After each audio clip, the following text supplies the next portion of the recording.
Hey guys, I'm Lim. Welcome to Restful Voice.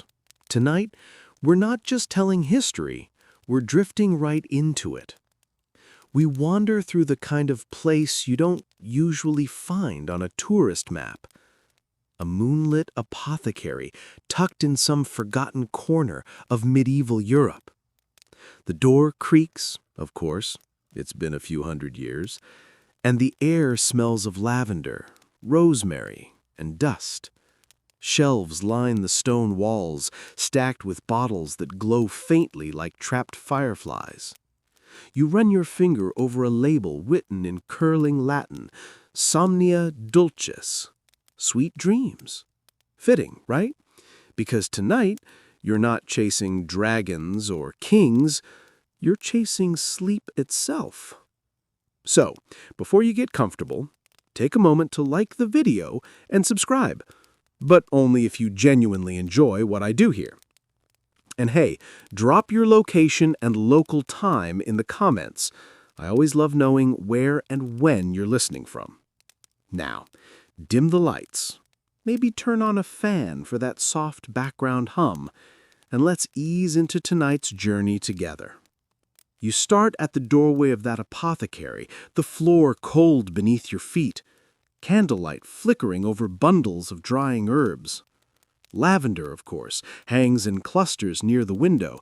It's the universal bedtime friend, even 1,000 years ago. The medieval folks didn't have melatonin gummies, but they had lavender oil rubbed on pillows, infused into wine or tucked into linen sachets. And while modern science agrees lavender really can calm the nervous system, back then it was also believed to chase away devils of the mind. Because obviously, nightmares were caused by demons, and not, anxiety about unpaid taxes or peasant uprisings. You reach for a jar marked Papaver somniferum, poppy. Its sleepy seeds were crushed into honey for the wealthy and into wuff poultices for the poor. Physicians called it the milk of dreams. And yes, they knew it could knock a person out cold. The church frowned upon its use, especially among monks, since deep sleep apparently made it harder to pray. Yet monks were some of the most creative insomniacs in history, copying manuscripts by candlelight while slipping a few poppy petals into their evening brew. Historians still argue whether this pious poppy tea was truly widespread or just one of those exaggerated legends passed around by rival abbeys. But one thing's clear. Medieval medicine was an odd mix of faith, folklore, and the occasional nap-inducing narcotic. You move deeper into the shop. The shelves hum faintly. Yes, hum, as if centuries of whispered recipes still linger in the air. There's valerian root, thick and knotted, known as all-heal. It smells like damp socks, but people swore it eased sleeplessness and melancholy. In the 14th century, some even tucked valerian beneath their beds to ward off witches, because obviously, if you're not sleeping, it's not caffeine, it's witchcraft. One scroll sits unrolled on a wooden counter. It lists herbs for bonasomnia, good sleep, chamomile, hops, lemon balm, and something called henbane, which, spoiler alert, is toxic. Still, desperate times. Medieval doctors used what they had, and if it worked, they didn't ask too many questions. Sometimes they even mixed these ingredients with milk, honey, or wine, because nothing says medieval medicine like adding alcohol and hoping for the best. A candle gutters low beside a bowl of dried petals. The flame's reflection dances over an illustration of a sleeping man, vines curling from his head like thoughts made visible. Some scholars think those drawings represented dreams themselves, tangles of memory and mysticism spilling into the real world. Others argue it was just medieval art being, well, medieval. symbolic and slightly creepy. You lean closer, noticing that every jar here tells a story. Some herbs promise vivid dreams, others promise peace. A few, if we're being honest, promise a coma. But there's an underlying tenderness in these old recipes, the human desire to rest, to escape, to drift somewhere soft and safe. You can almost hear the apothecary muttering, "Try this one. It'll quiet the mind, or at least make you forget your problems for a night." Outside, the village bells toll midnight. The candlelight trembles. You feel the faint, sweet ache of lavender in the air, and imagine all those people centuries ago doing the same thing, hoping their mixture would bring just one night of dreamless rest. And it's funny, isn't it? After all our science, apps, and sleep podcasts, we're still brewing teas and whispering prayers to the dark. You step back toward the door. The shelves seem to breathe with you, sighing as if relieved to have been remembered. Somewhere in the distance, an owl calls, a fitting guardian for dreamers. You close your eyes, and for a moment, you swear the lavender hums louder, soft as a lullaby, old as the earth.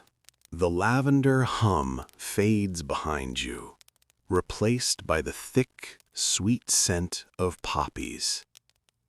You follow it down a narrow corridor of the apothecary, where the air grows heavier, almost syrupy, and each breath feels slower, dreamier. Somewhere, water drips rhythmically, like the ticking of a sleepy clock. You find yourself before a wooden table, worn smooth by centuries of brewing, where a small bowl of crushed red petals glows in candlelight. It looks harmless, beautiful even, but this, dear listener, is poppy, the medieval world's favorite sleep aid, painkiller, and occasionally spiritual scandal.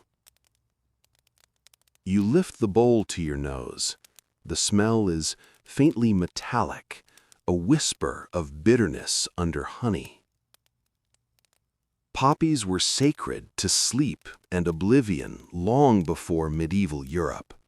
Ancient Greeks used them in rituals for Hypnos, the god of dreams.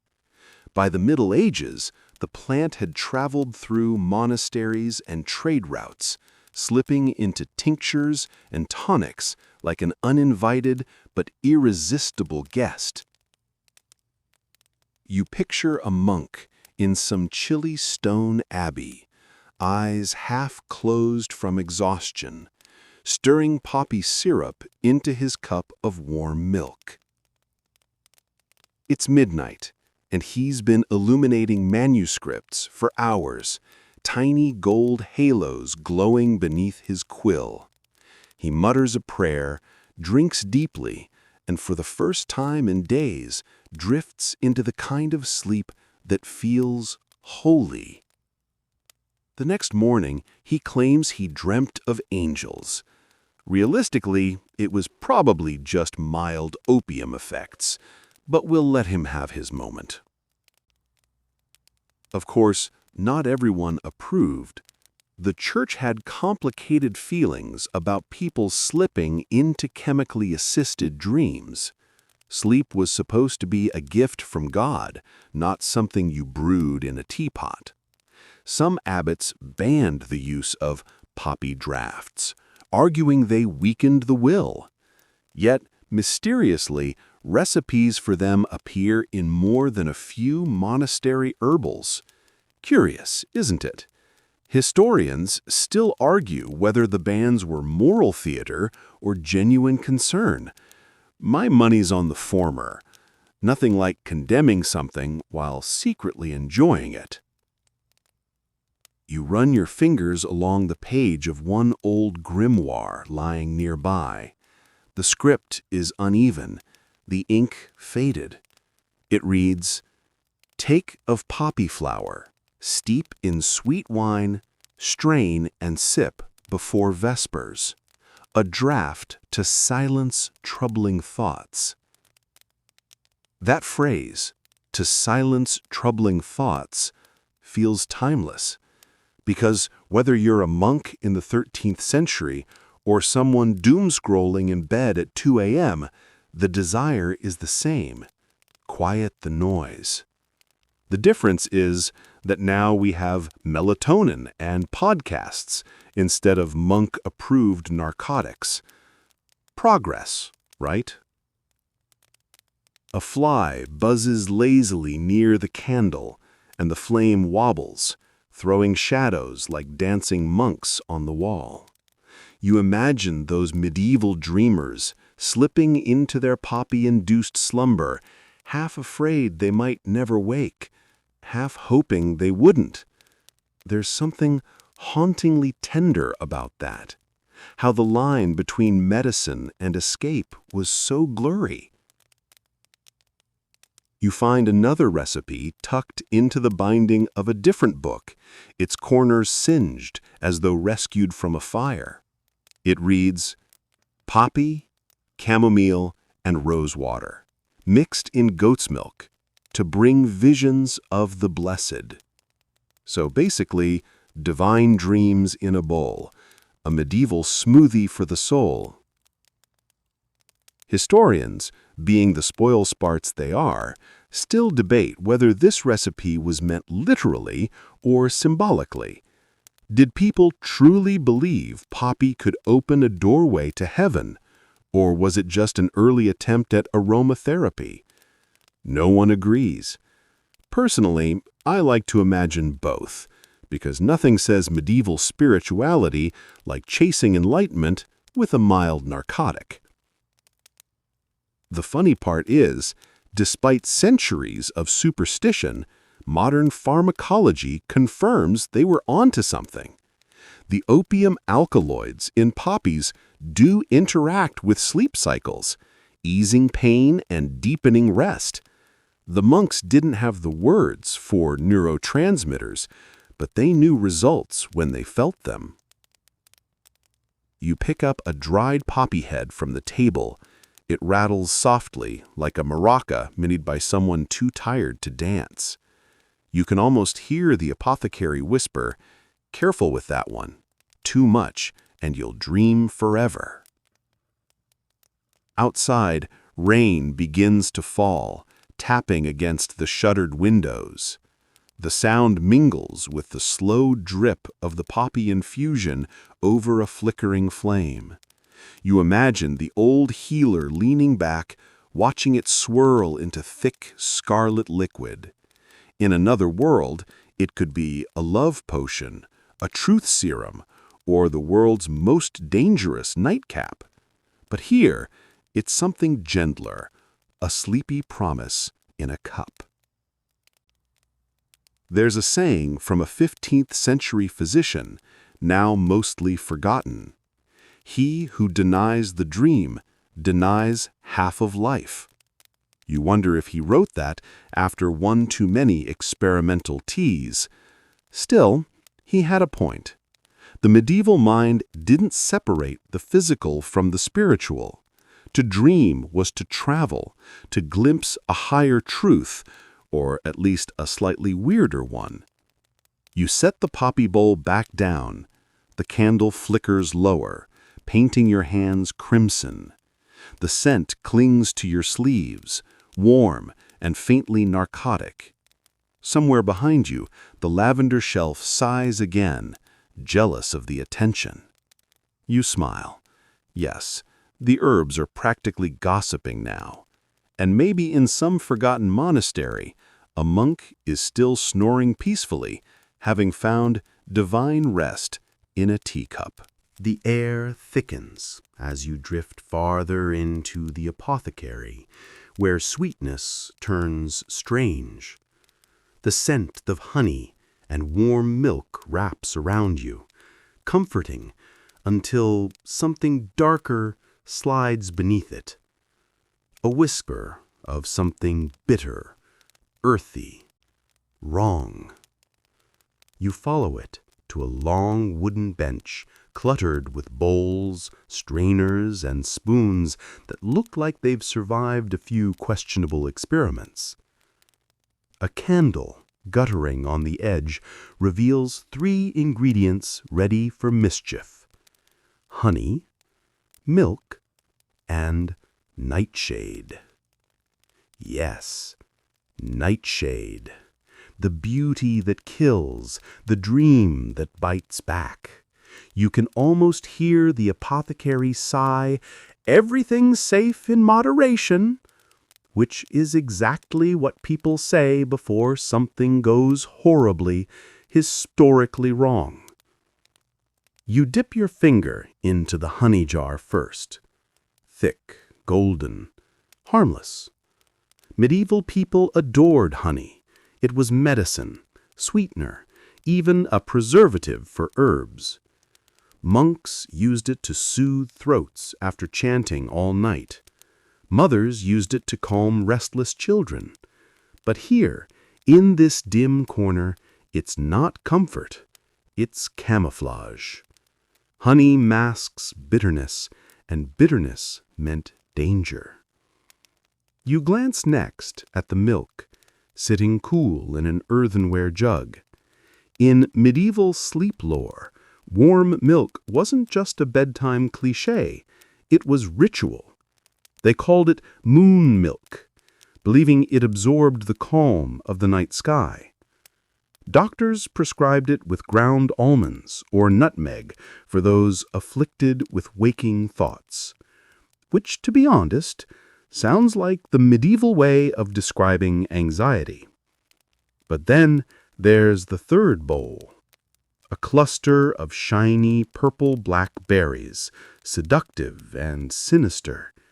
Atropa belladonna, also known as deadly nightshade. It looks like something a fairy might eat in a cautionary tale. Its Latin name, atropa, comes from Atropos, the fate who cuts the thread of life. Subtle, right? You reach out, almost hypnotized, and stop yourself. In the Middle Ages, apothecaries used nightshade sparingly, blending a drop or two into sleep draughts for patients who couldn't rest, especially those in pain or fever. Too much, and the dreams turned feverish. Too much more, and, well, they just stopped dreaming. Still, there's something alluring about it. Maybe that's why beauty-obsessed nobles later used diluted belladonna drops to dilate their pupils, chasing that doe-eyed look. You have to admire the irony. Poison as fashion. Historians still argue whether this cosmetic craze came from Italy or France, but they all agree it ended the same way. Blurry vision and regrettable decisions. A tattered recipe book lies open beside the berries. The ink has bled, but you can make out a line. For the restless, mix a thimble's drop of belladonna in honeyed milk and pray. That last instruction, and pray, says it all. It's the medieval equivalent of use at your own risk. You can picture a tired healer whispering over that cup, "Sleep gently, dream lightly, wake whole." Maybe she meant it sincerely. Maybe she was just hoping her patient wouldn't die before sunrise. Either way, the blend worked, for better or worse. You swirl that thought around your mind like warm milk in a cup. There's something deeply human about that balance of danger and comfort. The way people used whatever the earth gave them to reach a softer state of being. We chase safety, but we flirt with risk. Even now, we still do it. Coffee, wine, sleeping pills, blue light screens. Our poisons have better packaging, that's all. The candle crackles. The air feels heavier, almost drowsy. You imagine what it must have been like for those medieval dreamers. Lying down in a small wooden bed, the world dark except for a flickering flame. They sip their mixture, whisper a psalm or a charm, and wait for that slow, golden slide into unconsciousness.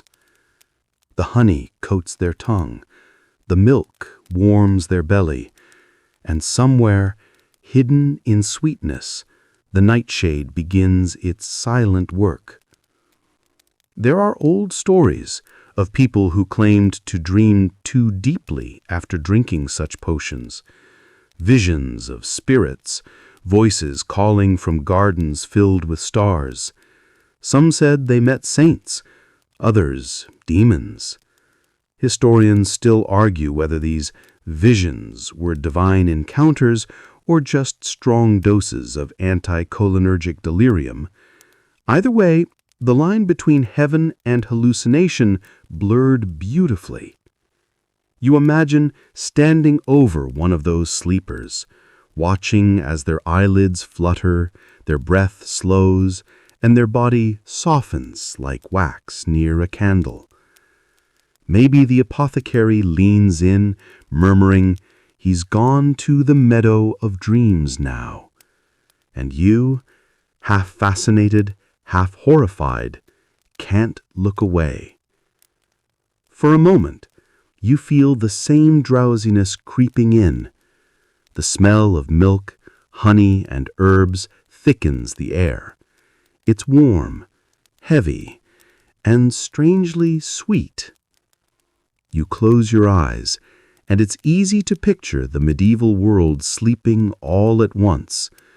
Peasants in straw beds, monks in stone cells, nobles beneath silk canopies, all trusting in potions that teetered between mercy and mortality. You open your eyes again, and the candle wavers. The milk has cooled. The berries gleam like tiny mirrors, reflecting the trembling light.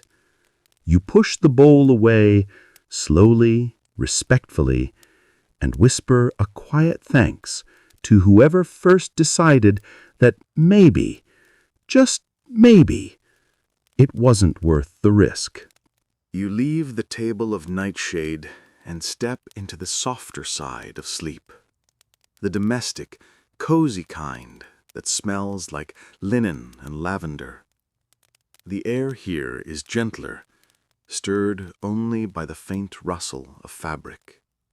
Shelves give way to wooden chests, and those to rows of cushions stacked like sleepy clouds. You've reached the noble bedchambers, where the wealthy didn't just dream, they curated their dreams. You stop before a carved oak bed large enough to fit a small horse, though thankfully it's only filled with feather pillows. Draped above it hangs a canopy embroidered with tiny moons and vines, a little over the top, sure, but subtlety wasn't the medieval strong suit. And right there, nestled among the linens, lies something small but potent. A perfumed sachet tied with silver thread. You lift it gently. Inside, you can hear a soft crumble of dried herbs, rose petals, lavender buds, and maybe a few sprigs of thyme. The sachet smells divine, half garden, half memory. These little pouches were the sleep technology of the Middle Ages. No electronics, no apps, just pure herbal aromatherapy. They called them dream bags or sleep pillows. Nobles tucked them beneath their heads to invite peaceful visions or, occasionally, prophetic ones. There's a recipe scrawled on parchment nearby, written in looping, romantic script. For dreams of love and soft repose, lavender, rose, and a whisper of marjoram, sewn beneath the pillow of the yearning heart. Subtle. You can't help but grin. 1,000 years later, the idea still holds.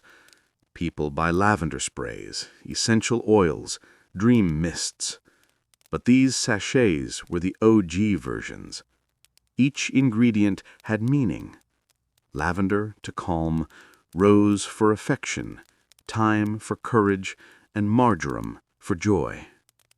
In some courts, these were even personalized, crafted by herbalists who swore they could mix just the right scent to steer your dreams toward romance or revelation. Of course, not everyone agreed on the ethics of that. Historians still argue whether these dream sachets were considered harmless charms or dangerously close to witchcraft. After all, anything that influenced the mind tended to make the church nervous. Still, the nobility adored them. Nothing said royal luxury like sleeping on top of a miniature herb garden. You imagine Lady Isolde, yes, let's call her that, leaning over her bed, instructing her maid. More rose, less valerian. I want to dream of love, not funerals. The maid nods dutifully, then sneaks in a pinch of thyme for courage, because, let's face it, Lady Isolde's love life probably needed all the help it could get. Beyond the perfume, these sachets had a practical bonus. They kept lice and bedbugs away. So even the skeptics had to admit they might not guarantee dreams of angels, but they did guarantee fewer tiny horrors nibbling at your ankles. You run your hand along the quilt, tracing embroidery of tiny moons. You can almost hear the murmurs of women stitching these charms at candlelight, gossiping softly. Who dreamed of whom? What visions lingered till morning? Which recipe worked best? Sleep and scandal often shared the same bed, it seems. One account from a 14th century household manual suggests that certain herbs, particularly mugwort, could make dreams vivid and prophetic. But too much mugwort, they warned, could loosen the mind from reason, which is a poetic medieval way of saying, you'll trip absolute balls. Scholars still debate whether mugwort really enhanced dreams or if it just smelled so weird that it kept people half awake and hallucinating. Still, imagine the hush of a noble bedroom. Candles flickering, the faint scent of flowers, the air thick with expectation. A lady lays her sachet beneath her pillow, recites a prayer, sometimes to God, sometimes to Venus, depending on the goal, and closes her eyes. The room darkens. The herbs release their fragrance slowly, mingling with the warmth of her breath. Outside, night rolls like velvet over the castle towers. Maybe her dream begins with a meadow or a face she's missed. Maybe she wakes with tears or laughter, or just the gentle confusion of someone who doesn't quite remember where they've been. Either way, the sachet has done its work. A whisper of scent, a hint of mystery, a good night's rest. You set the pouch back down, feeling a trace of its perfume cling to your skin. The scent feels like a promise, soft, floral, oddly timeless. People change, but the wish to dream well doesn't. And just as you start to turn away, something flutters beneath the bed. A scrap of parchment. You pull it free. It's a note, barely legible, but charmingly dramatic. If thou dreamest of me, remember, thy sachet worked. Of course it did. medieval love, weaponized with aromatherapy. You smile to yourself as the candlelight softens and the air cools again. Somewhere behind you, a breeze slips through a cracked window, carrying the faint scent of thyme and rose. It smells like someone still hoping for a beautiful dream. The scent of rose and thyme fades behind you as you leave the noble chambers, replaced by the simple, smoky smell of wood fire and damp straw. You follow it out of the castle and down a narrow dirt path until you reach a small cottage crouched on the edge of a sleeping village. The air here hums differently, less perfume, more earth. The moonlight glints off a thatched roof patched with moss, and you hear the low, rhythmic snore of someone who has truly earned their rest. You step inside quietly. The single room is warm from the embers of a dying fire. Clay pots line the shelf, but none bear Latin names or fancy silver thread. Instead, rough bundles of herbs hang from the ceiling. Chamomile, valerian, hops, and wild mint tied with bits of string. No shimmering sachets here, no servants or silk sheets, just a peasant's bed of straw, a wool blanket, and the faint aroma of dried flowers. You watch as the farmer, let's call him Tom, sits at his table, shoulders slumped from a day spent wrestling the earth. His hands are cracked, stained with soil, but steady as he reaches for a small wooden mortar. He crushes a handful of chamomile blossoms, muttering under his breath, half prayer, half habit. He adds a pinch of valerian root, grimaces at the smell, and drops in a few hops flowers. That last ingredient might surprise you, but hops weren't just for beer. They were sleep medicine, too. Gentle sedatives used in teas and even stuffed into crude pillows. In fact, some brewers joked that the reason monks slept so well wasn't prayer, it was proximity to the hops barrels. Historians still argue whether that's apocryphal or just a perfect medieval coincidence. Tom pours warm water over his mix, stirs it with a wooden spoon, and watches steam curl upward like breath. The room fills with the sleepy scent of meadows and smoke. There's no honey here, sugar's a luxury, but he does add a splash of goat's milk. He lifts the cup, hesitates, then raises it toward the hearth. "To the moon," he murmurs, "and may tomorrow's rain wait till after harvest." You can't help but smile. It's not a ritual prescribed by physicians or scribbled in Latin. It's one passed down through tired hands and whispered memories. The peasants didn't have dream manuals or prophetic herbs. Their goal was simpler, a night without worry. As Tom drinks, you notice the way his shoulders drop, the tightness easing from his face.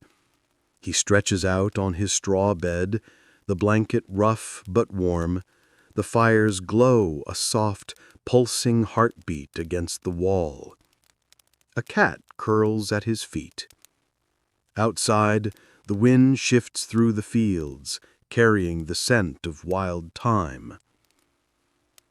You sit in the quiet, feeling how different this peace is from the perfumed sleep of nobles. It's not about guiding dreams or chasing visions. It's about survival. Tomorrow will come with aching muscles and stubborn soil, and sleep is the only thing between exhaustion and collapse. A soft whistle interrupts your thoughts. Tom's wife, Anne, emerges from a shadowed corner, rubbing her eyes. She picks up a bundle from the wall. dried lavender and pennyroyal wrapped in linen. She tucks it beside her husband's pillow, smiles faintly, and whispers something about keeping away night spirits. Now, pennyroyal's an interesting choice. It smells pleasant enough, minty, fresh, but it's also mildly toxic in large doses. Still, medieval women used it for everything, to repel insects, calm nerves, and yes, to cleanse the body, a euphemism with many layers. The herbal line between remedy and risk was a blurry one, but necessity often made people brave. Anne settles back beside Tom. The cat shifts, and for a while there's nothing but the gentle crackle of the fire and the sigh of wind through the thatch. You can almost feel the room breathe. Inhale warmth, exhale rest. There's an old saying from the 13th century, "The poor dream nearer to heaven, for their beds are closer to the earth." Historians still debate who said it. Some monk, perhaps, who admired peasant resilience from a safe distance, but it fits. You picture Tom's dreams now, fields stretching endless under sunlight, laughter by the well, the smell of fresh bread.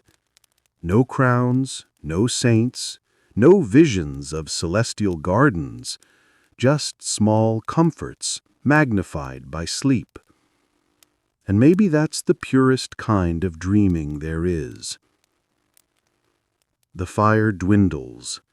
Anne stirs once, tucking the blanket around them both. The cat gives a lazy stretch and resettles, tail flicking once before going still. You stay a little longer, letting the quiet settle in your chest. Outside, a rooster stirs prematurely, confused by the moon. Inside, the cottage glows faintly, soft, ordinary, sacred.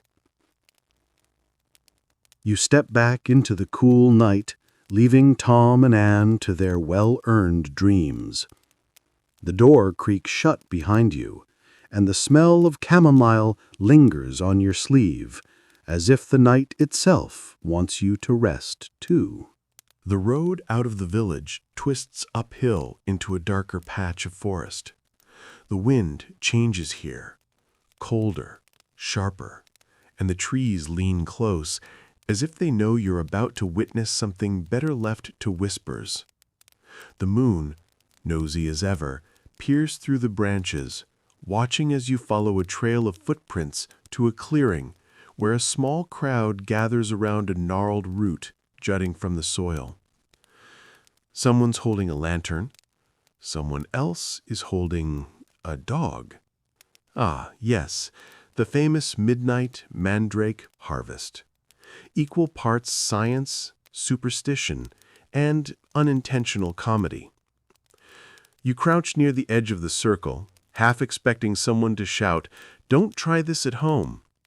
The mandrake root, Mandragora officinarum, looks almost human, its pale limbs curling like tiny arms. Medieval herbalists believed it screamed when pulled from the earth, a sound so terrible that it could drive a person mad or even kill them outright, which, naturally, didn't stop anyone from trying. You watch as the lead herbalist, an older woman in a ragged cloak, ties the root stem to the dog's collar. She mutters a prayer, part Latin, part folklore, and steps back. The dog, bewildered, sniffs the air. Someone tosses a scrap of meat a few feet away. The dog lunges. The mandrake comes loose with a wet sound that makes the hairs on your neck rise. Everyone winces. The dog, by the way, is perfectly fine, though historians still argue whether that part of the ritual was symbolic or genuinely believed necessary. The herbalist exhales in relief, holding up the twisted root like a trophy. "Safe," she murmurs. Then she dips it into a bowl of wine, because, in medieval logic, everything was safer after a quick drink. You inch closer to get a better look. The root really does resemble a tiny person. Head, limbs, even what might generously be called hips. No wonder it earned such eerie mythology. Some swore it cried like a newborn. Others insisted its scream could summon demons. Either way, the mandrake became one of the most coveted and feared plants in the medieval world. It wasn't just superstition, though. Mandrake contains alkaloids that induce deep sleep and hallucinations. Physicians prescribed it for pain, surgeries, and occasionally troubled dreams. The catch? The dosage had to be exact. Too little, and you'd stay awake. Too much, and you'd never wake again. So, no pressure. One 12th century text describes a sleep potion of wine and mandrake used before amputations. You can imagine the poor patient, half delirious, slipping into a dream where everything feels distant and quiet. And maybe that was the closest thing they had to anesthesia. Of course, the church had opinions about mandrakes. Some believe the root grew beneath gallows, nourished by the final breath of executed men. Others called that utter nonsense. Historians still argue whether this legend began as metaphor or medieval marketing. Either way, the plant's reputation for dark origins made it irresistible. Apothecaries sold mandrake figures carved from parsnips to fool gullible buyers, a literal root scam. You glance around the clearing. The ritual is nearly done. The herbalist wraps the root in linen and places it inside a carved box lined with moss. She treats it less like a plant and more like a sleeping child. "It must rest," she says softly. "And when the time comes, it will help others rest too." There's something strangely moving in that. Beneath all the fear and folklore, you sense the tenderness of a healer who just wants her patients to sleep without pain. She wipes her hands, pours a drop of wine over the disturbed earth, and whispers an apology to the ground. You've seen a lot of strange rituals tonight, but this one feels personal. As the others disperse, you linger, listening to the forest settle again. An owl hoots somewhere high above. The breeze stirs the disturbed soil, carrying the faint, earthy scent of the mandrake root. You kneel and brush your fingertips across the dirt. It's cold and slightly damp, humming with the echo of something ancient. There's a legend that if you sleep with a mandrake root beneath your pillow, you'll dream of who you're destined to marry. There's also a legend that says you'll never wake up. Bit of a gamble, really. But people did it anyway. Sleep and fate have always been bedfellows. You can picture someone, centuries ago, lying in bed with that little root tucked beneath their pillow, heart pounding, hoping to glimpse their future, or at least not die of it. Maybe they did dream of faces, forests, something strange and half-remembered. Or maybe the mandrake simply whispered nonsense, as dreams often do. You stand, brushing off your hands. The clearing is empty now, save for the faint glow of the lantern guttering on the ground. You pick it up, and its light throws long shadows over the trees. The air feels lighter again, as if the forest has exhaled. Somewhere behind you, the earth sighs, soft, content, done with drama for the night. And as you walk back toward the path, you think of all the people who've risked madness, blindness, or worse, all for a good night's sleep. A little ironic, isn't it? The deadliest roots often promised the gentlest dreams. You follow the dirt path out of the mandrake grove, lantern swinging low in your hand. The air shifts again, less eerie now, more damp and herbal. You can smell sage, rosemary, and something musky that makes you sneeze. Ahead, a stone cottage leans against a hillside, its chimney puffing a lazy curl of smoke. The door creaks open before you even knock. Inside, it's chaos in the most charming way possible.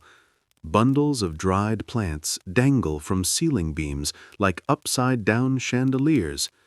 Jars line the shelves, some labeled neatly in Latin, others scribbled in panic. "Don't touch this one, seriously."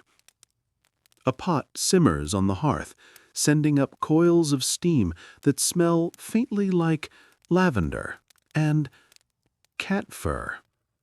Ah, welcome to the apothecary of Mistress Elsbeth. She's one of those women you can tell doesn't suffer fools lightly, or at all. Her hair's tied back with a strip of linen, her sleeves rolled up, her hands already stained with whatever she's been grinding in that mortar. She squints at you. "You're not here for love potions, are you?" You shake your head. "Dreams," you say, "peaceful ones." That earns a small, approving grunt. "Good. Love potions are for idiots. Sit." You perch on a stool beside the table, trying not to knock over anything expensive-looking. Elsbeth slides a thick parchment toward you. On it, inked in careful script, is the recipe for something called Somnus Benedictus, the blessed sleep tonic. "Used to be," she says, grinding her pestle with fierce precision, "that people thought dreams were divine messages. These days, I just tell them it's their brain trying to clean up after itself." She smirks, clearly enjoying your confusion. "Oh yes, the brain gets messy. That's why I make this tonic, to sweep it tidy before bed." You lean in, squinting at the ingredients. Honey, poppy juice, chamomile, valerian root, and, surprise, ashes of burnt sage. To scare away bad spirits. Or maybe just mosquitoes. Historians still argue which. She pours hot water over the mix, and a calming fragrance fills the room. Sweet, grassy, with that deep floral undertone that makes your eyelids feel heavier just smelling it. Historically speaking, this kind of blend wasn't far from real medieval recipes. Physicians across Europe prescribed herbal infusions for sleeplessness, chamomile to soothe nerves, valerian to quiet the heart, poppy for, well, oblivion. They didn't have melatonin gummies or weighted blankets, just centuries of trial, error, and the occasional, "Oops, that one's poison." "Now," she says, "there's a trick to it. You must drink this before bed, but only after clearing your thoughts. Otherwise, the dreams get crowded." You blink. "Crowded?" She nods seriously. "Yes, crowded. All those thoughts you didn't deal with, they'll push their way into your dreams. Happens all the time. One man came to me, said he dreamt of chickens arguing in Latin. I told him to stop worrying about taxes." You can't help but laugh, and she gives a proud little smirk, like she's just proven her point. The tonic steeps as she tells you about how monastic infirmaries used similar brews. Records from the 13th century mention papaver somniferum, the opium poppy, being carefully diluted into sleep drafts. These weren't just for rest, they were also used before surgeries, childbirth, and long prayers. The line between healing and heresy was thin, especially when a medicine could alter consciousness. And yet, these herbalists, like Elsbeth, kept at it. They treated sleep not as laziness, but as sacred maintenance. The body rests, the mind drifts, and if you're lucky, the dreams behave. She finally hands you a small earthen cup. "Sip slowly," she instructs. "Don't gulp it, or you'll wake up in next Tuesday." You take a cautious sip. The taste blooms warm and sweet on your tongue, with a bitterness that feels ancient, like medicine that remembers where it came from. Almost immediately, your shoulders unclench. The firelight crackles softly. Outside, the rain begins to fall, slow and rhythmic, like nature's own lullaby. Elsbeth leans back in her chair. "People think I brew magic," she murmurs. "But it's not magic. It's pattern. Nature repeats herself. You just have to listen." That sticks with you. Because, really, the medieval obsession with sleep wasn't just about potions or superstition. It was about control. Dreaming was one of the few things even kings couldn't command. You couldn't buy peaceful sleep, couldn't decree pleasant dreams. You had to earn them, often through small rituals like this one: a drink, a breath, a prayer.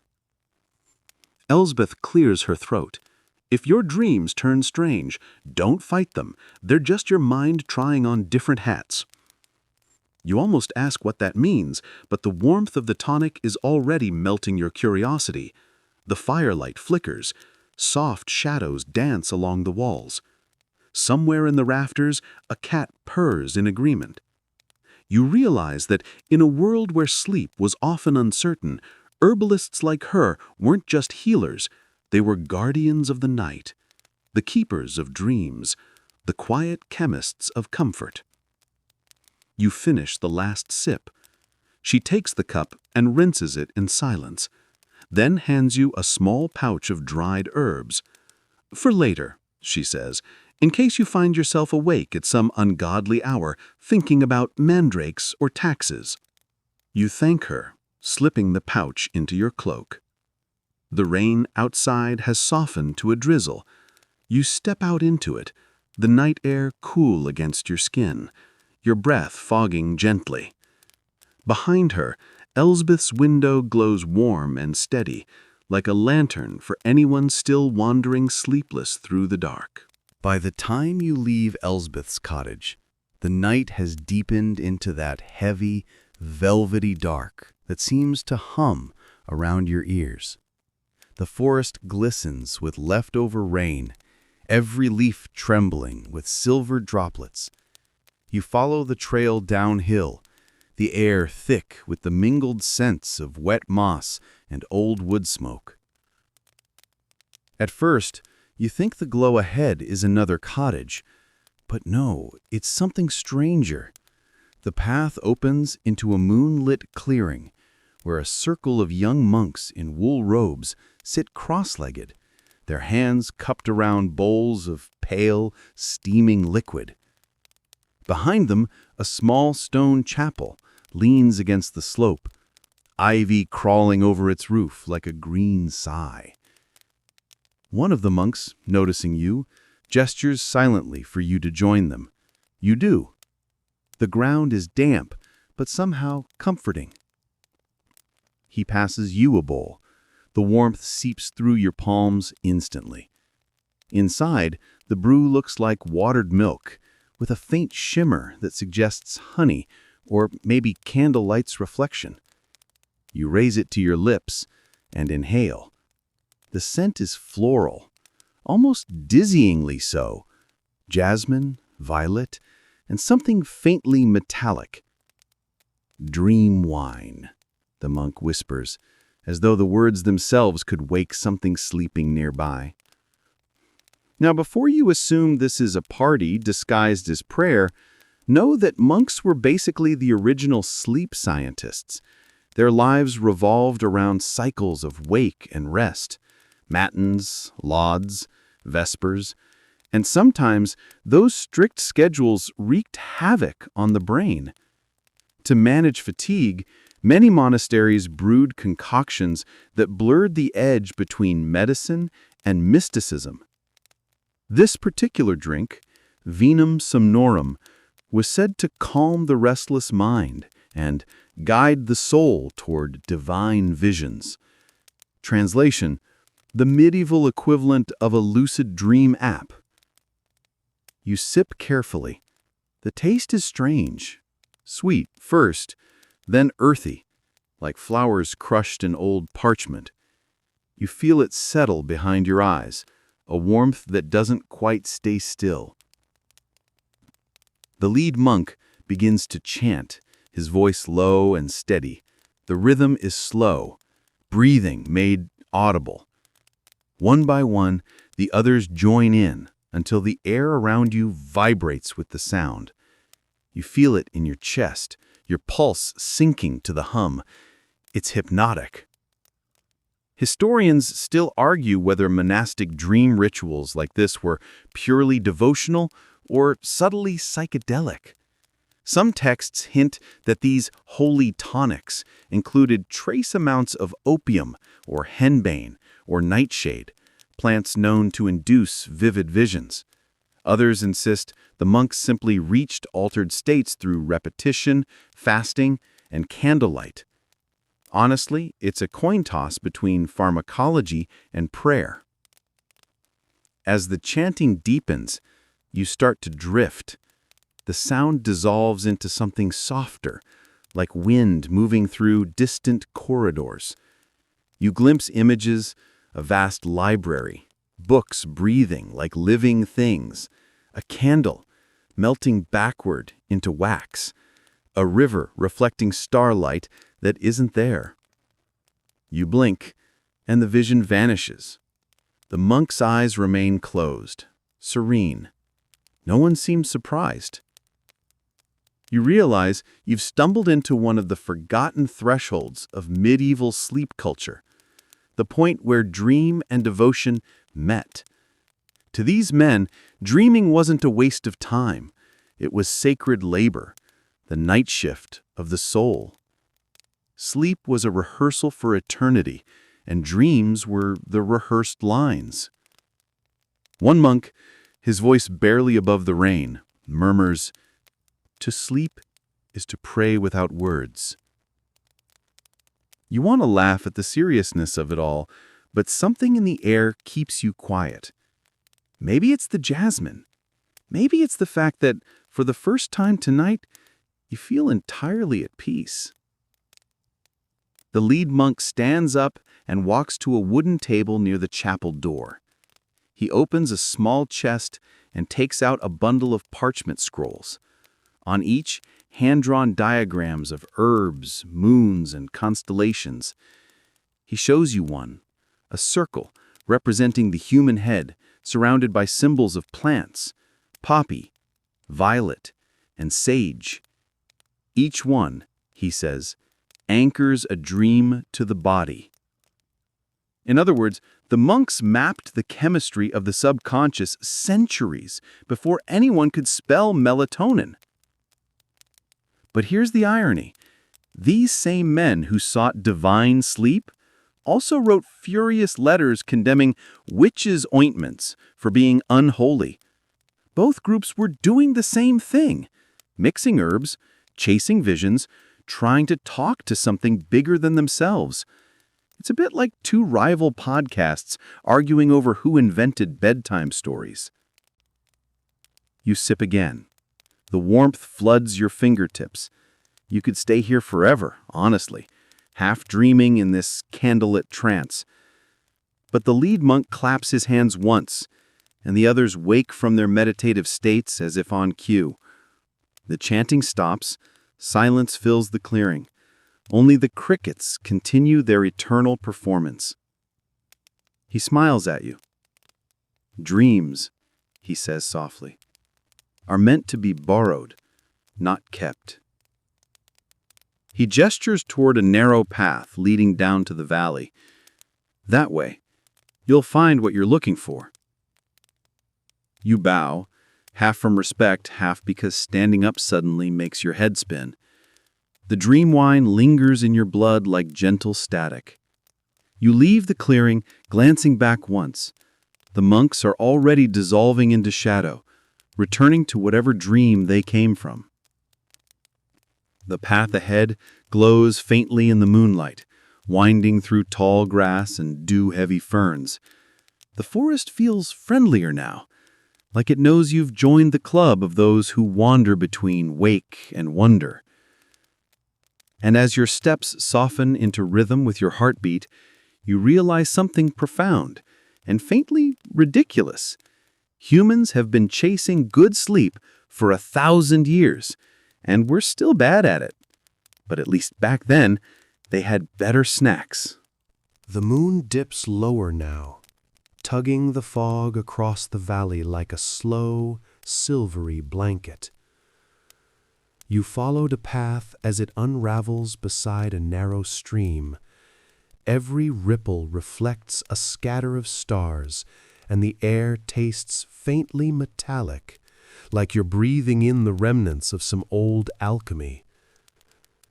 You spot a flicker of light ahead, not from a torch or lantern this time, but from glass, round, softly glowing, perched on a wooden shelf outside a cottage that looks as if it grew out of the hillside. A weathered sign hangs crooked above the door. The Still Room. You push it open gently, half expecting another herbalist. But what you find is something stranger, less a home, more a laboratory. Shelves bow under jars of powders, pickled roots, dried petals. Copper alembics gleam in the candlelight. The air hums with the thick perfume of distilled roses, crushed mint, and something faintly smoky.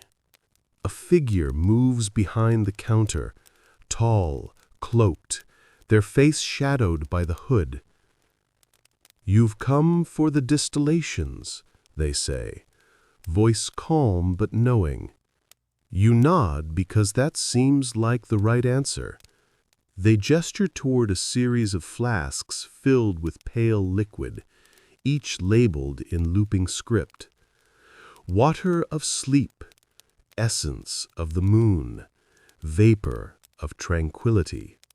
These, they say, are what people forget.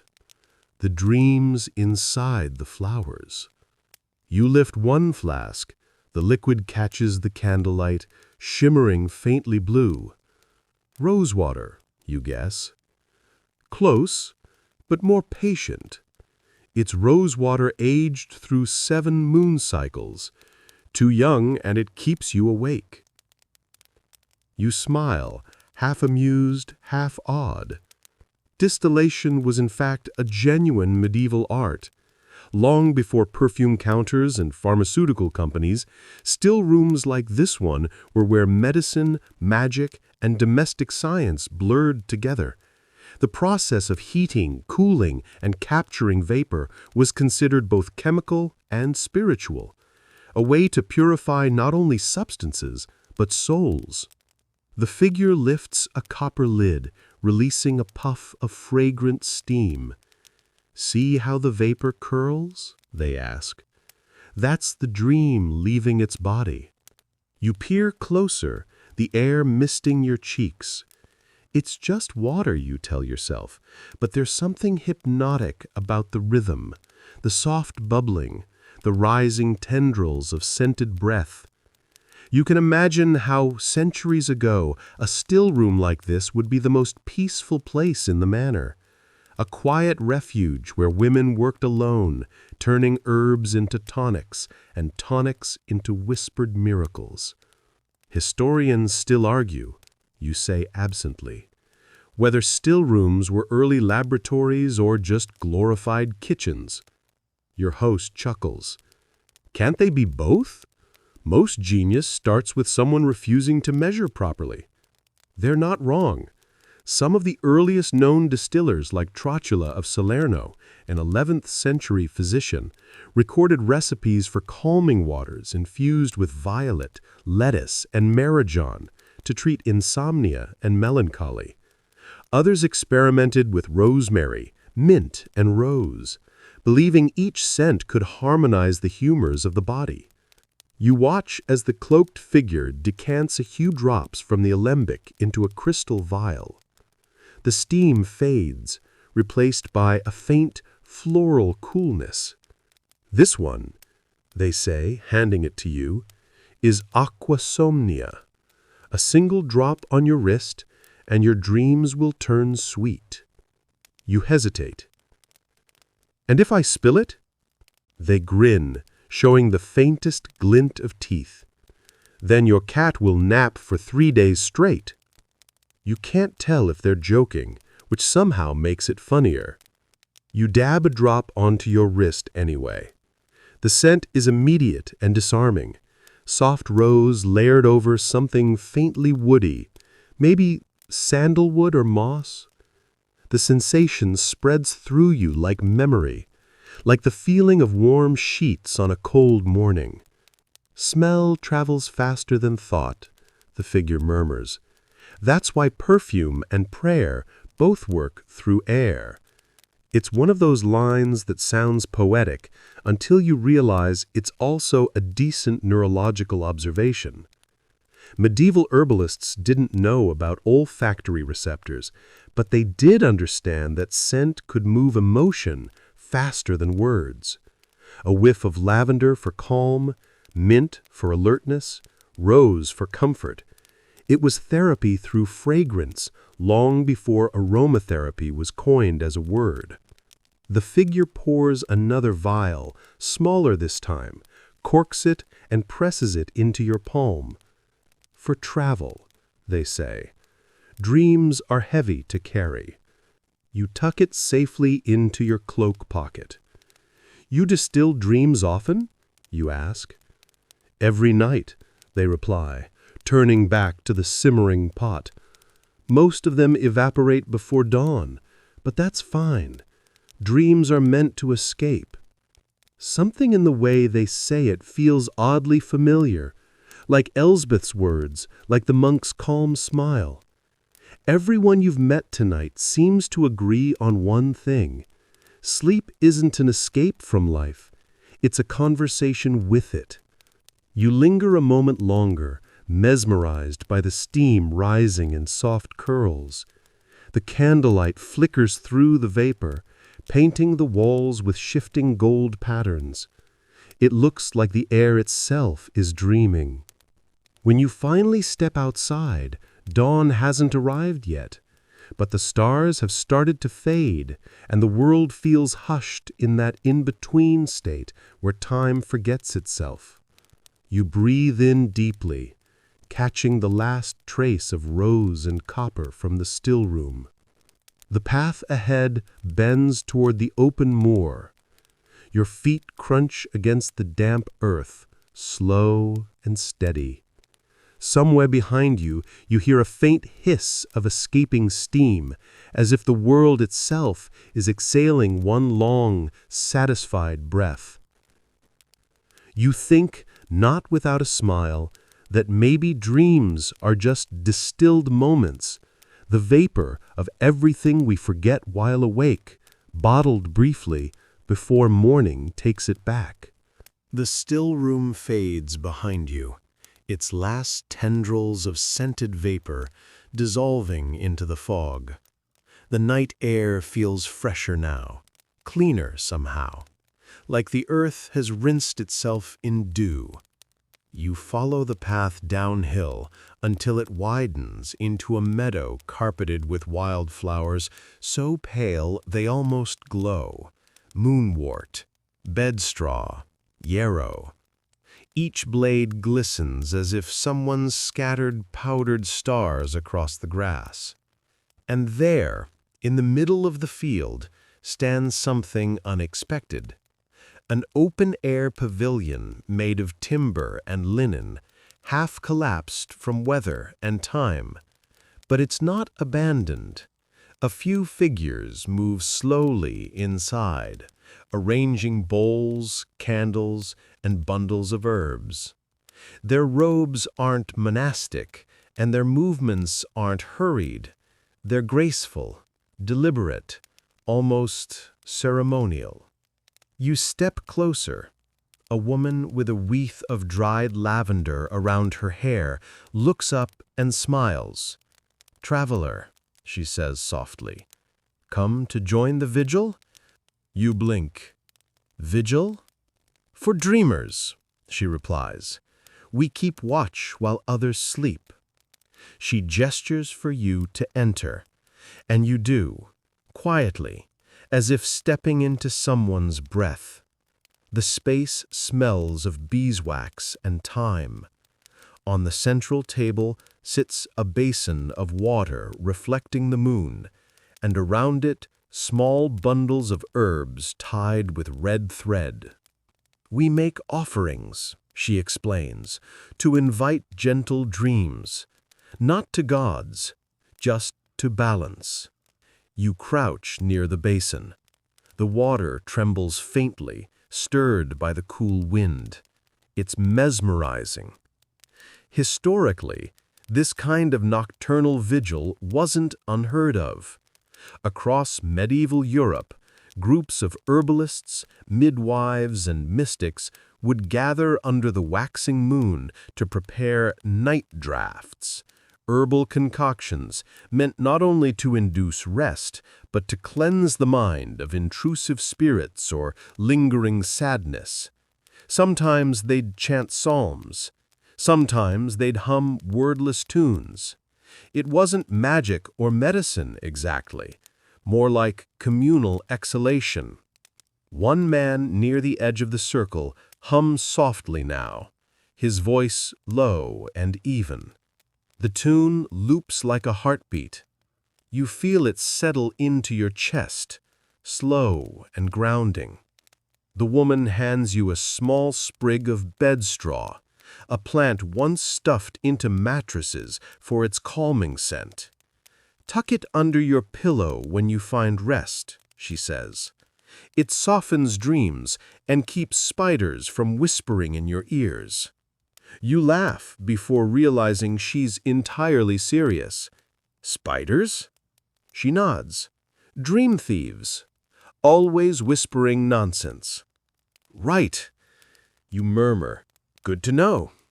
They move gracefully through their rituals, each herb chosen for its imagined influence on the sleeping soul. Mugwort for vivid dreams, thyme for courage, yarrow for protection. It's like watching a symphony conducted by scent instead of sound.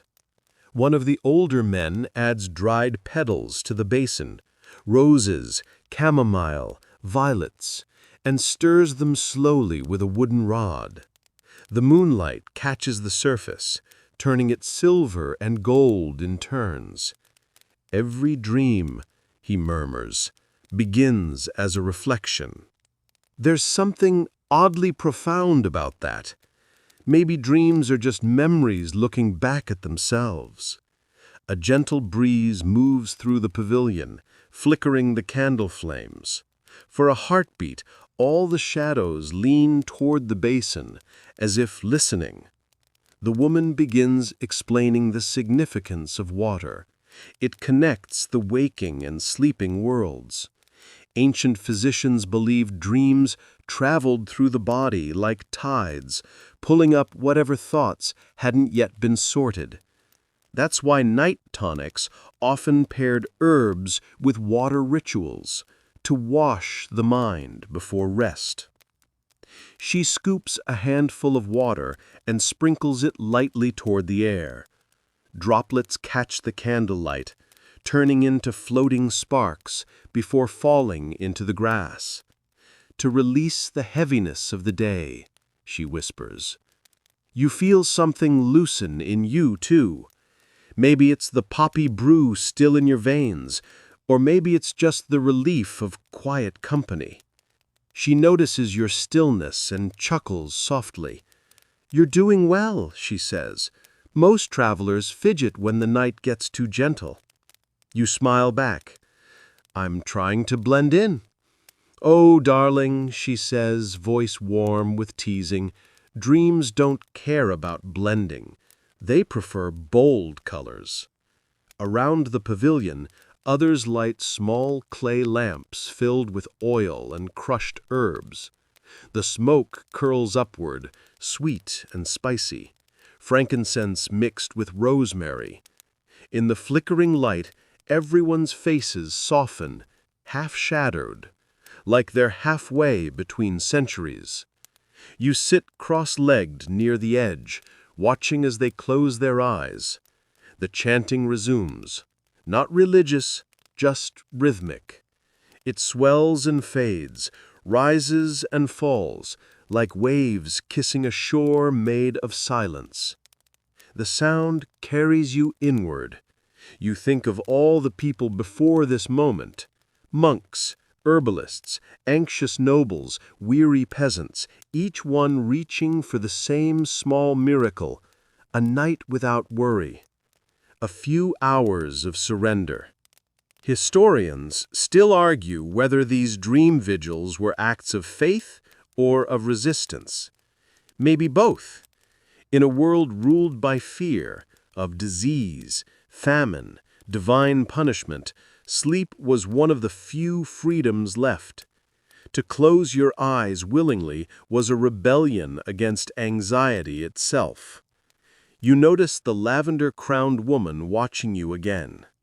"You'll need this," she says, pressing something into your hand. A small, round pebble carved with a spiral. A reminder that every dream circles back to where it began. You nod, turning it over in your palm. It's smooth, cool, comforting in a way you can't quite explain. When you finally rise to leave, the vigil is still ongoing. No one stops you, but they all seem aware you're departing, as though dreams themselves keep attendance. Outside, the meadow hums softly with crickets. The moon hangs lower now, nearly brushing the horizon.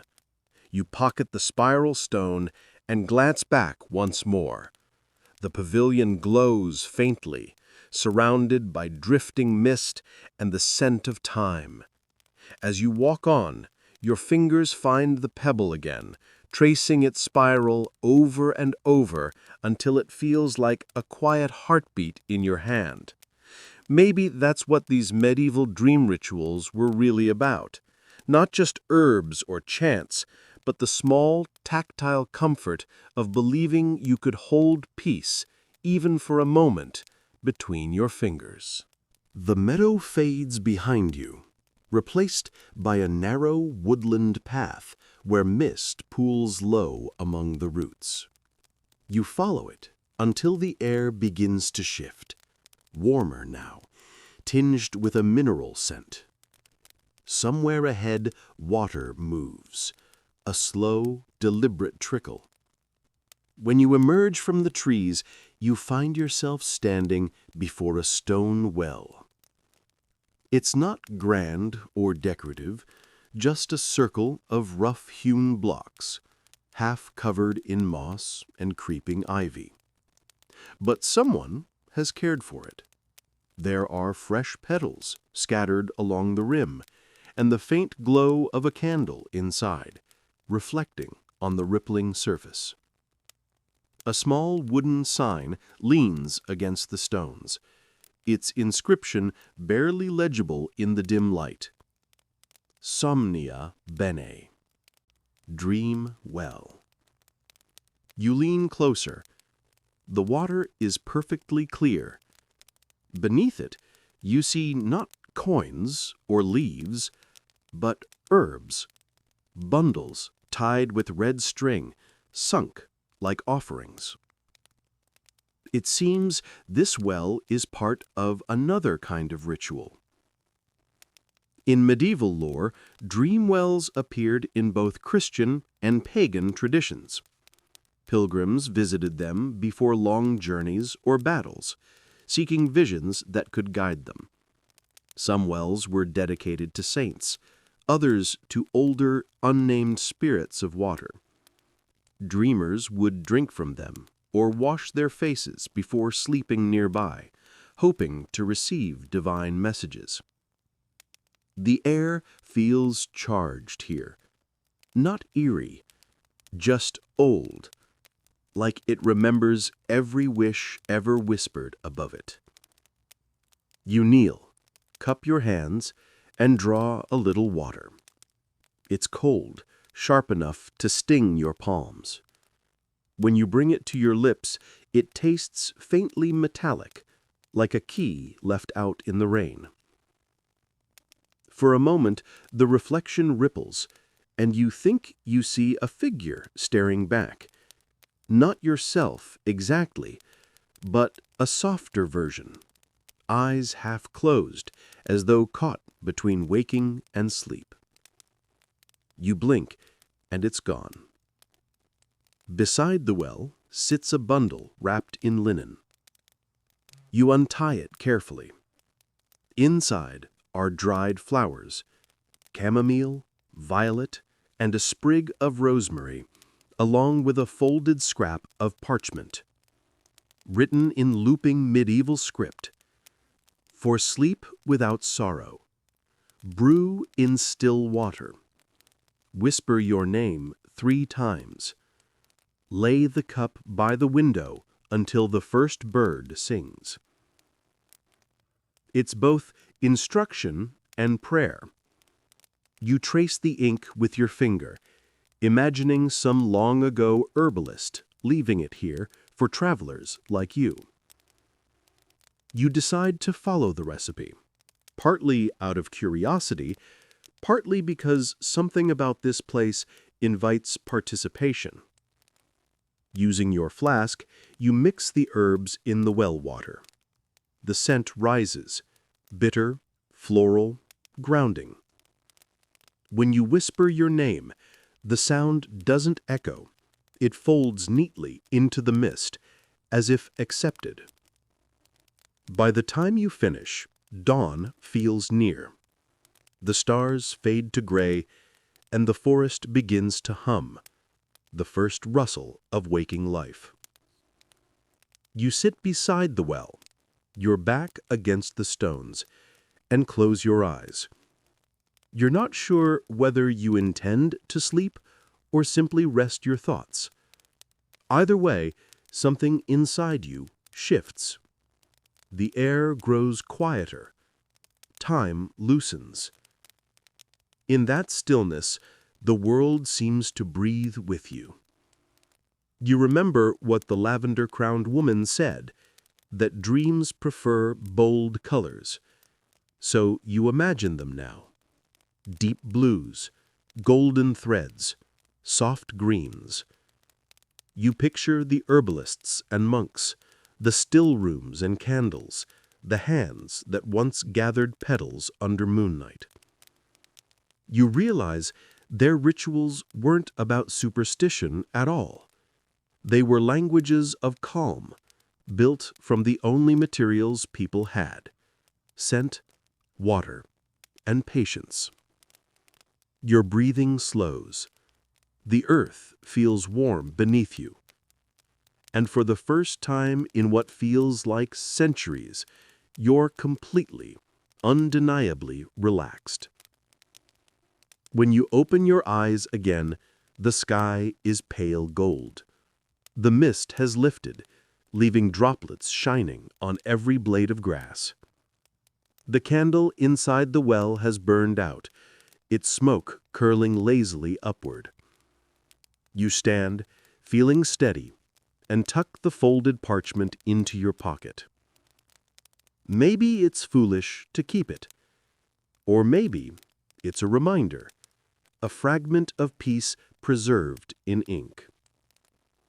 Before you go, you whisper a quiet thank you to the well. The sound ripples faintly across the surface, carried downward like a secret.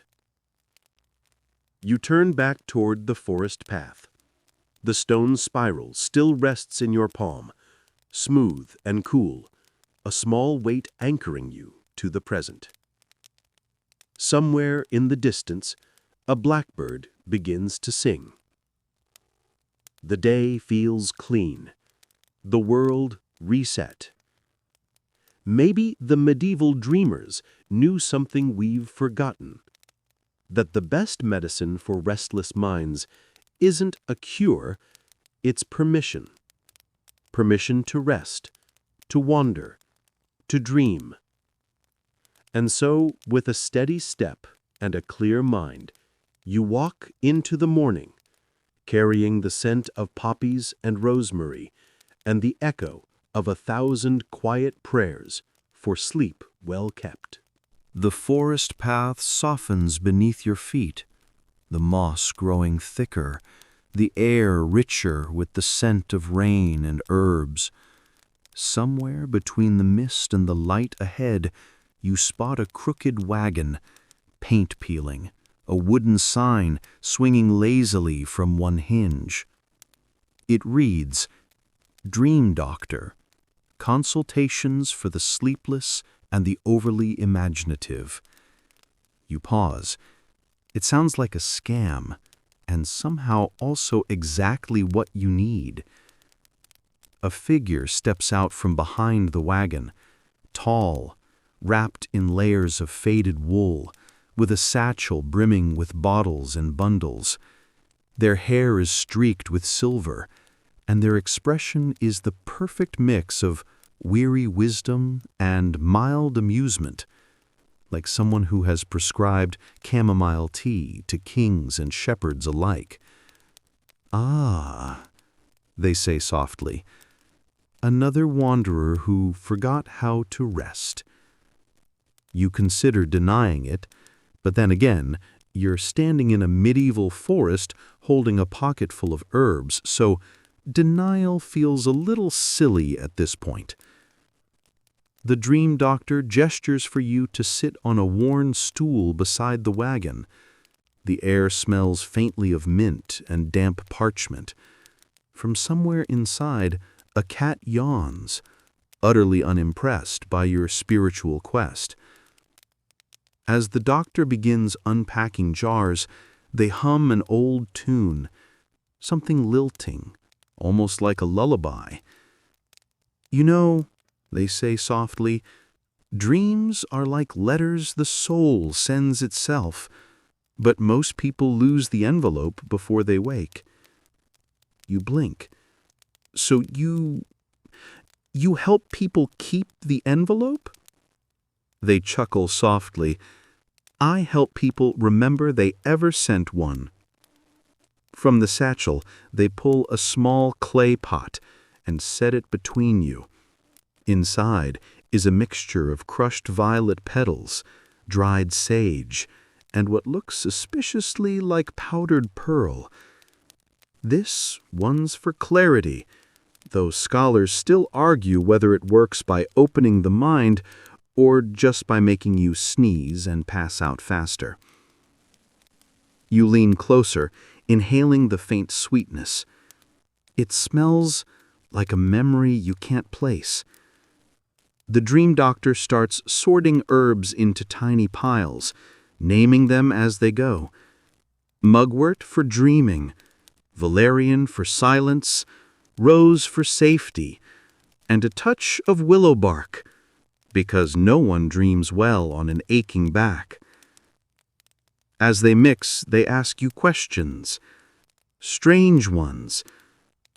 What time of night do you feel most awake? When you dream, are you always yourself? What color is your fear? You try to answer honestly, but each question feels like a thread being pulled loose. By the time they finish, you're not sure whether you've been in a conversation or a trance. Finally, they hand you a small vial. The liquid inside gleams like diluted honey. Take 3 drops before sleep and keep a sprig of thyme under your pillow. If you dream of running water, that's a good sign. If you dream of fire, drink more water in the morning. You raise an eyebrow. "And if I don't dream at all?" They smile, a slow, knowing thing. "Then you were already dreaming, just very quietly." You tuck the vial carefully into your pocket. As you rise to leave, the dream doctor adds, as almost an afterthought, "Not all dreams are meant to be remembered. Some are only meant to rest inside you, like seeds waiting for rain." That one lands somewhere deep. You thank them, though thank you feels too small for whatever just happened. The cat meows, perhaps in agreement, perhaps in mockery. You'll never know. As you walk away, the forest hums differently. The birds are louder, the wind lighter. Even your thoughts seem softer around the edges. You can almost believe that something invisible has been adjusted inside you, just slightly, just enough. Later, when you find a clearing to rest, you follow the dream doctor's instructions. You place the thyme sprig beneath your head and let the world fade. Your dreams come quickly tonight. You see a vast library with no doors, only endless shelves that spiral upward into darkness. On each shelf are jars instead of books, each labeled with a single word: peace, curiosity, forgiveness, nap. One jar glows faintly, the word smudged by time. You reach for it, and it feels warm, pulsing softly like a heartbeat. Then the shelves vanish. The ground becomes water.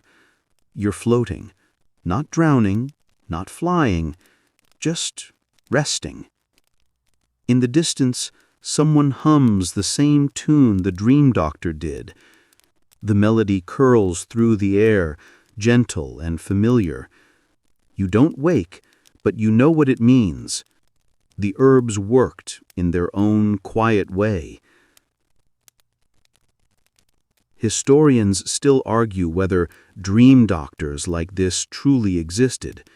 Some claim they were nothing more than traveling herbalists.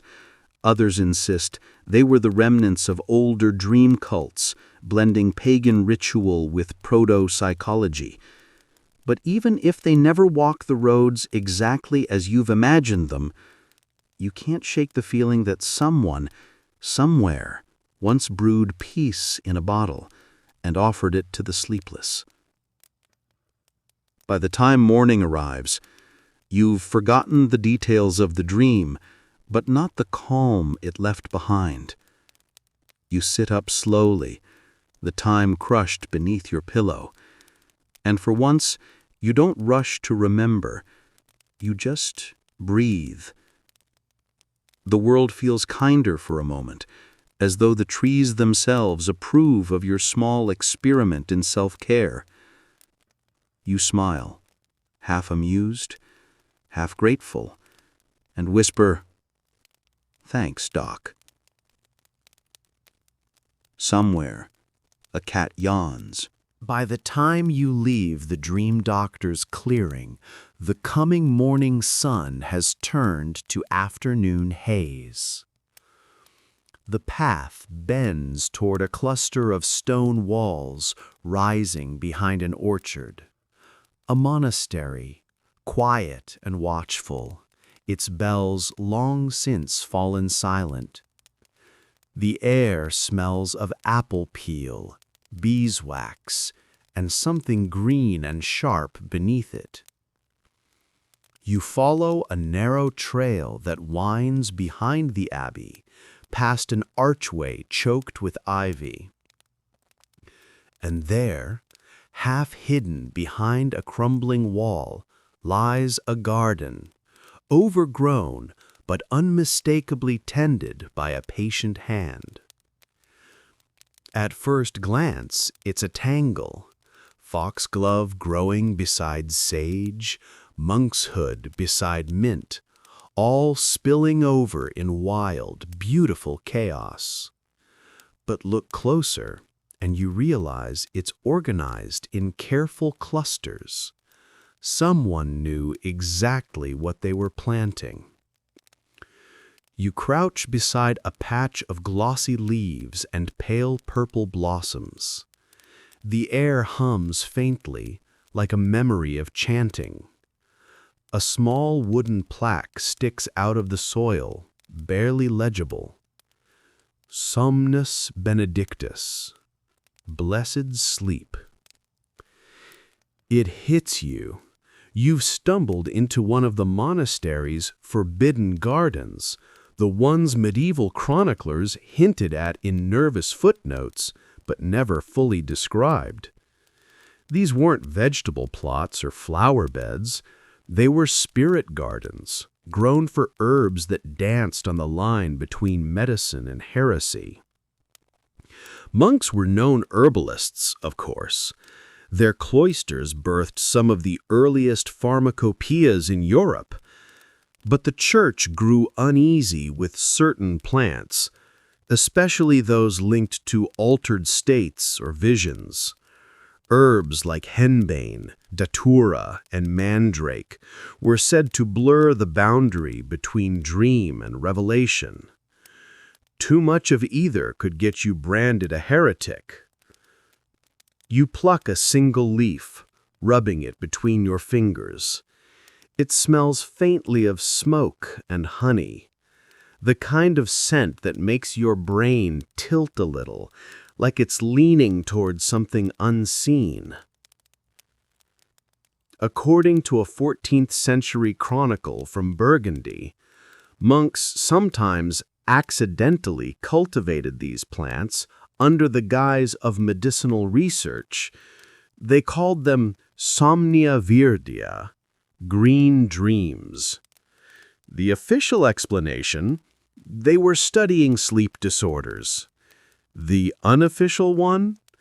They wanted to glimpse the divine, no matter how many hallucinated angels it took.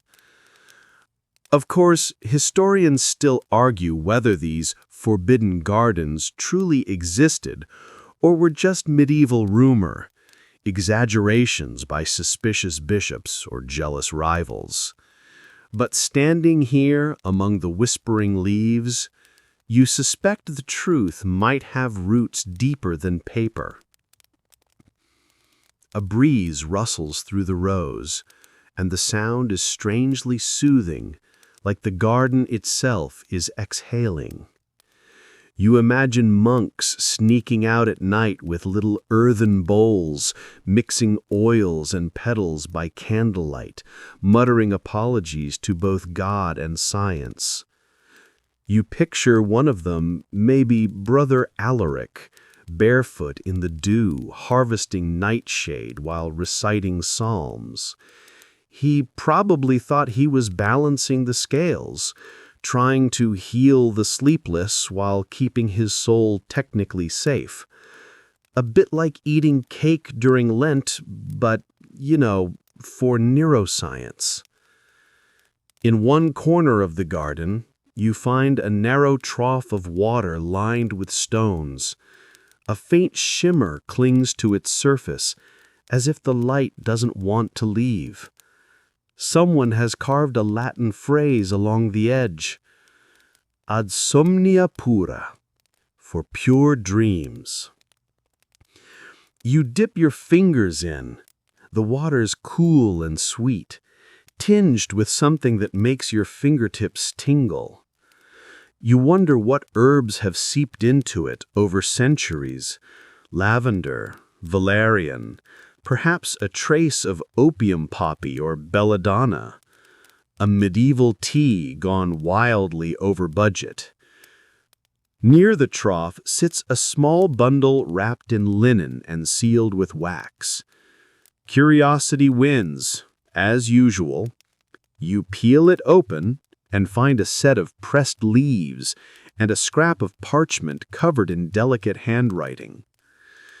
Use not the black root, save for visions of mercy. For too deep a sleep brings no awakening. Mix instead with rose and balm, and dream the dreams that do not bind.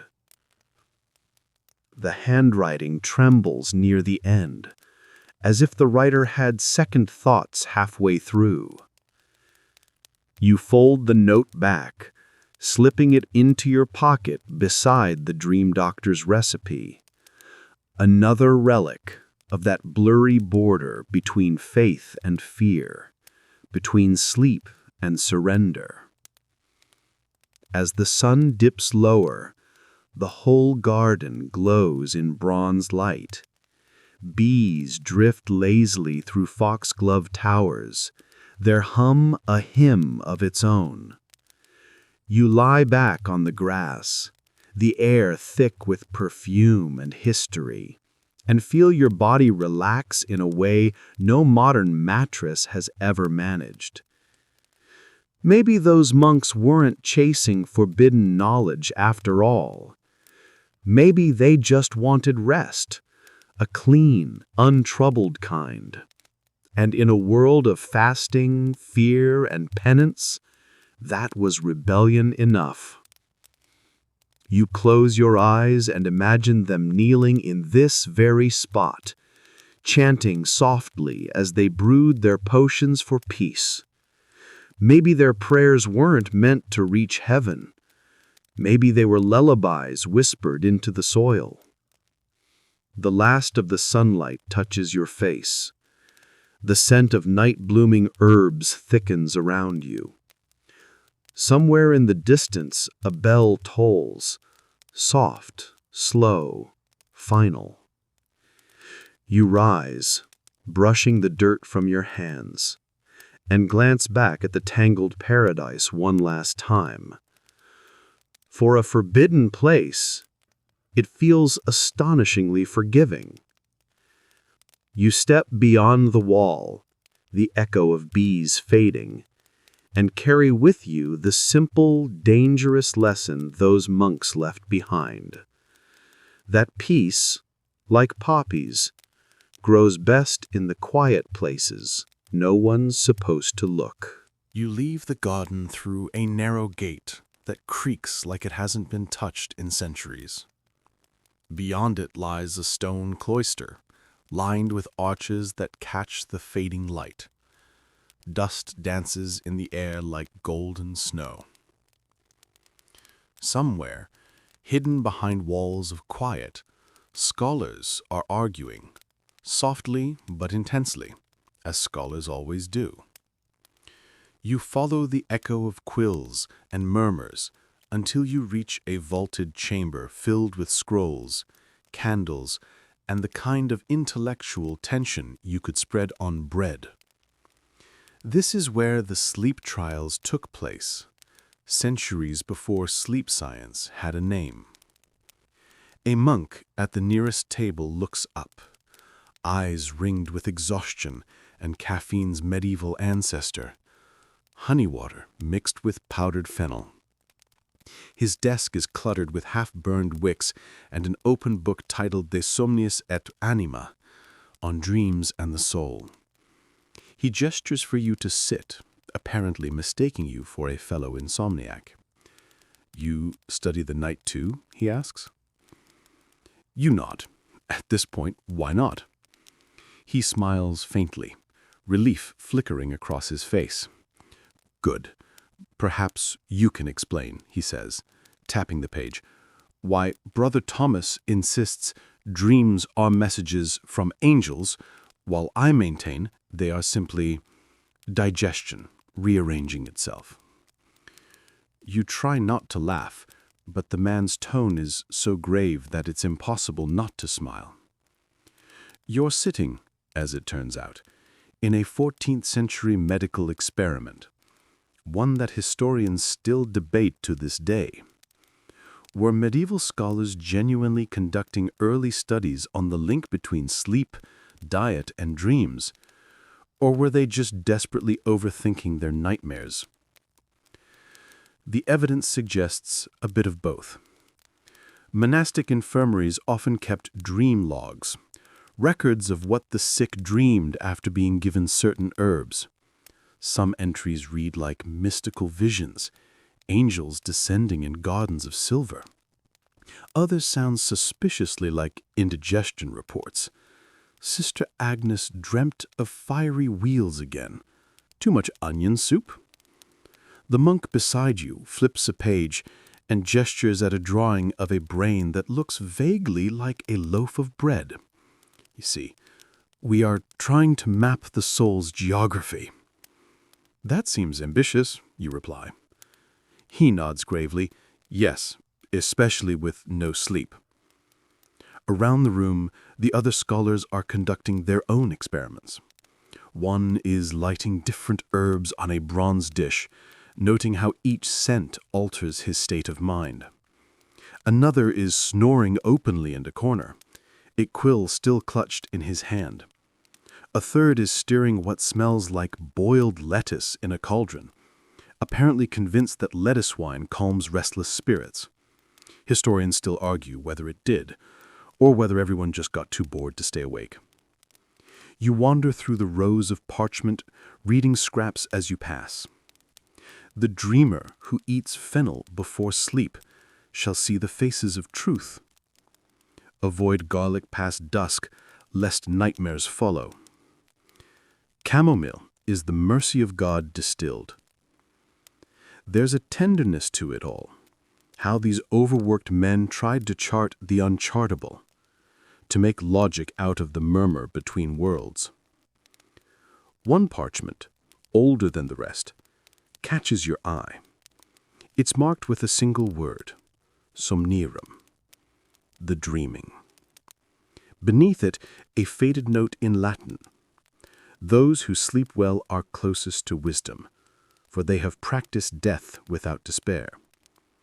You trace the line with your thumb, feeling the indentation of the ink. Maybe that's what all this was about. Not decoding dreams for prophecy or penance, but rehearsing surrender, learning how to let go, one night at a time. The monk notices your silence and leans in. You seem calm, he says. Most visitors fidget. I've been walking a while. The night teaches patience. He nods approvingly. Then you understand.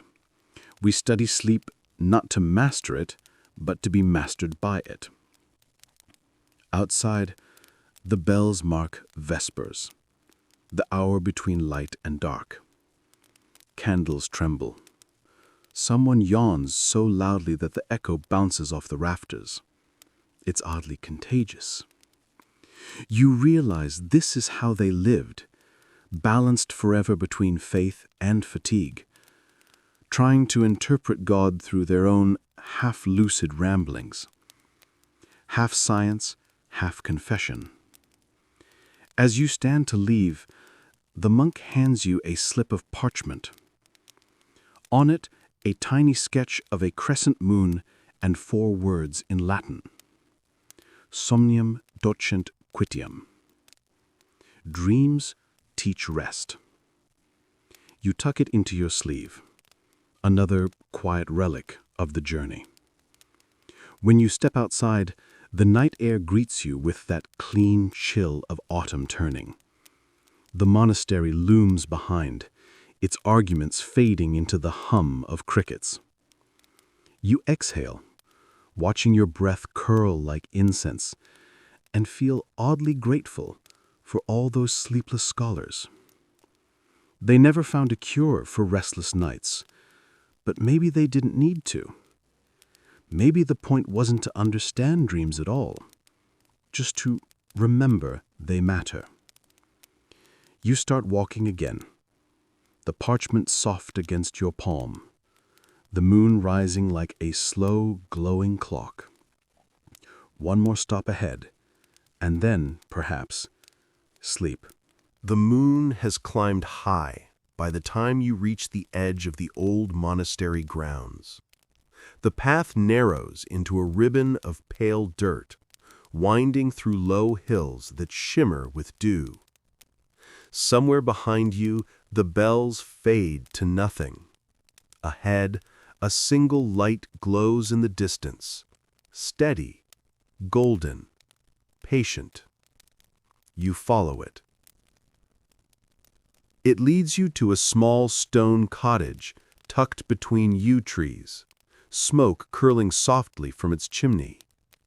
The door stands ajar, and warm air spills out, a mixture of herbs, wax, and faintly burnt bread. Inside, shelves bow under jars and bundles, every surface alive with something drying, steeping, or glowing faintly in its glass prison. This, you realize, must be the final stop, the hearth where all those recipes began and ended. A single candle burns on the table beside a half-filled cup of tea. The steam carries the scent of poppy and honey. There's no one here, but somehow the room feels occupied, like the air itself remembers its keeper.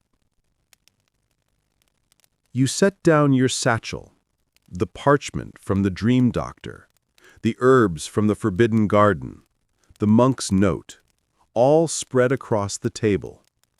Little fragments of peace collected on a long walk. The candlelight flickers across them, and for a moment the room seems to breathe. You find a kettle warming on the hearth and pour what's left of the tea into a fresh cup. The taste is soft, bittersweet and earthy, like the end of something good, the kind of flavor you only appreciate when you stop rushing through it. Outside, the wind moves through the yews with a sound like sighing pages.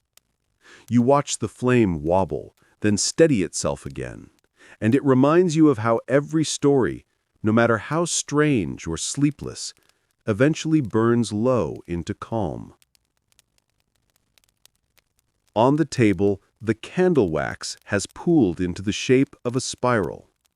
You trace it idly, and your thoughts drift back through the monastery, the garden, the dream doctor's wagon, the well, the apothecary, all the way to that first moonlit path.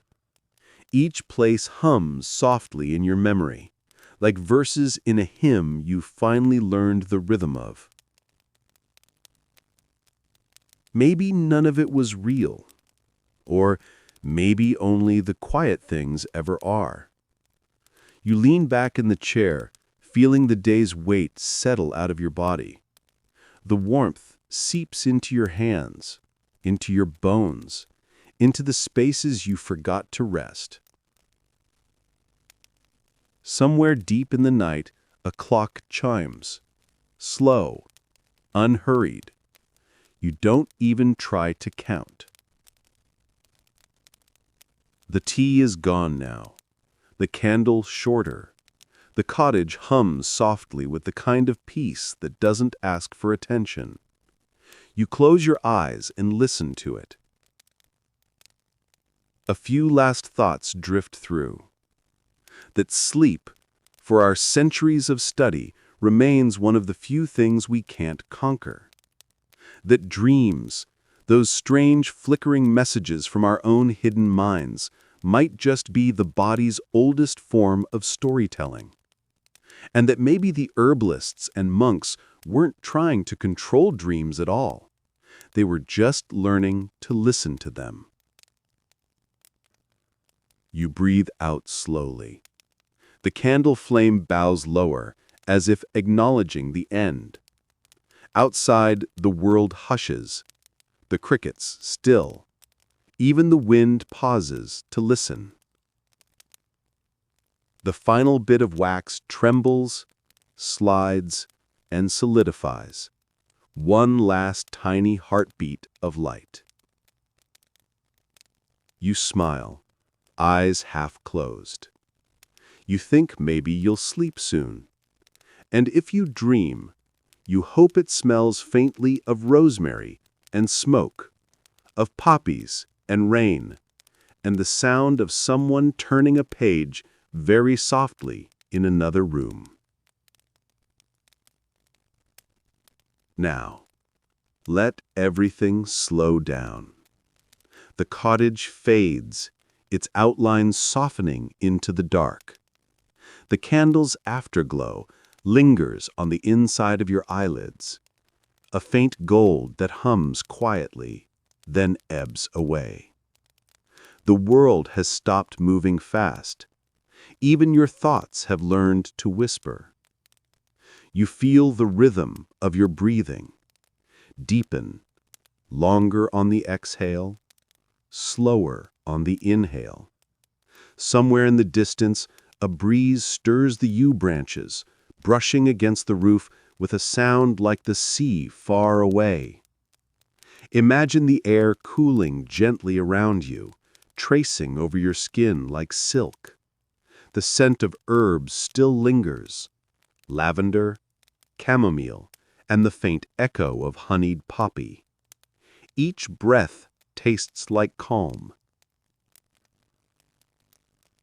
The sounds of the day, the footsteps, the arguments of scholars, the hum of bees, all dissolve now, one by one, like ink bleeding off parchment into water.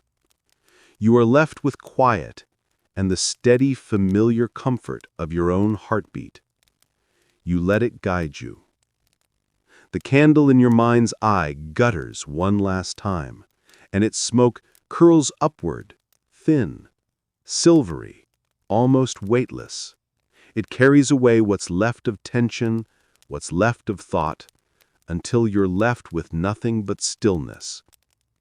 Just stillness and the faint hum of life beyond the walls, like a page closing on an old library book, or a tide slipping gently out to sea. You can rest now. Good night, dreamer.